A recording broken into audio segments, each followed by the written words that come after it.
lumalabas sa kanilang bahay. AOG ginamit na. Epic yung makakakuha ng pagong. Pero nakita natin ginamit ng Glorious Spotlight. Pero revitalize doon sa may batalikon. Nakasok na sila Super Friends. King ko makakakuha ng kill. Ubus na yung double kill. Para maubos yan sila. Pero may mga Viva. Triple kill. Maaga Maniac ba to? Kaya ba na sustain? Kaya ba na damage? Pero lumalaban si James. Lumalaban si Escalera. Pero si Kelra makakapatay. Grabe yung gold standard. Hindi pa tapos. James ay mahabol pa nga rin. Pero si Kelra ay tinatamaan. Super Prince ay nandun for the follow-up. Ang sakit ng damage mula kay James dito. Yung trap ay nandun. May slowdown. Pero flicker nagamit na. So na rin ang ginagawa ko Onyx Philippines.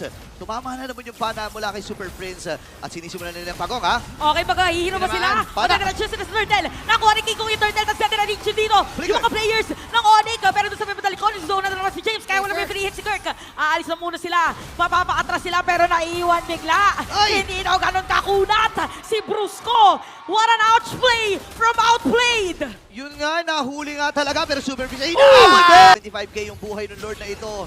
Ilalabag na kay Glorious Pathway. Oo, pero tatlo nakakusil dito. Onyx, AOG, wala tinamaan. Nakuha pa rin ni Kirk. Dito yung Lord. Pero mapapatumba siya. Si Escalera maiiwan na. Okay, hinahabol na dito si Kelma. Nalapitan na nila pero nakaharap naman dito si Brusco just in case. Pero parang delikado yata. Unti-unti na nga mawawala. Ipit! Nakakuha na. Si Kelra, isama na rin si Brusco. At sasalubungin na ng Twisted Minds yung Lord. Grabe, what a sandwich play mula sa Twisted Minds. Nakita si Super Prince. Nakita doon sa gilid. Grabe naman talaga, ma'am. Naninitik yung balahibo.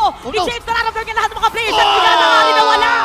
Uma-outplay ang Twisted Minds. Endable na nga yata yung goal. Dahil meron pa silang minion wave.